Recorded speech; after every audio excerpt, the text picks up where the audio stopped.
আমির জামাত মাওলানা মতিউর রহমান নিজামী রাহেমাহুল্লাহ, ওনার ঐতিহাসিক সংলাপ আপনাদের মনে আছে। ওনার ছেলে যখন দেখা করতে গেল, উনি জিজ্ঞাসা করছিলেন, বাবা আমি ফাঁসির রশিতে যখন মঞ্চে যাব, আমি কি লুঙ্গি পরে যাব না পায়জামা পরে যাব?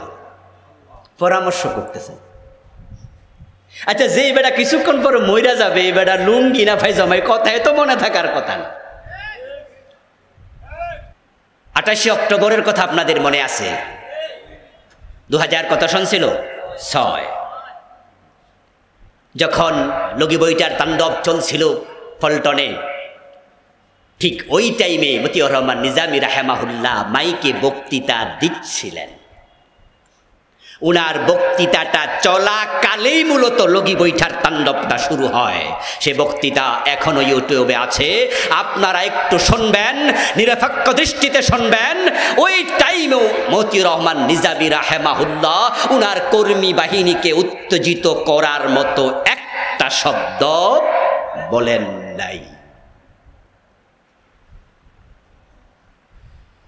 এই মানুষগুলো সত্যি আল্লাহর প্রেমিক। আমার প্রিয় ভাইয়েরা, যেই লোকটা জানে 71-এর যে অভিযোগ আমার কান্দে চাপাইয়া দিয়া কিছুক্ষণ পর আমাকে ফাঁসি দেবে, ওই দর্শন, জ্বালাও পোড়াও, মানুষ হত্যা, যুদ্ধাপরাধের সাথে আমি মতিউর রহমান নিজামীর ন্যূনতম সম্পর্ক নাই।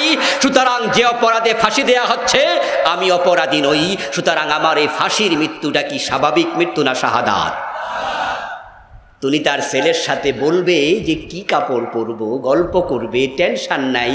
ইভেন উনি তার ছেলেকে বলেছিলেন, আমার মৃত্যুর পরে তোমরা কারা কারা যাবে পাবনায়, তবে তোমার মাকে নিও না সাথে, কারণ বুড়া মানুষ কষ্ট পাবে।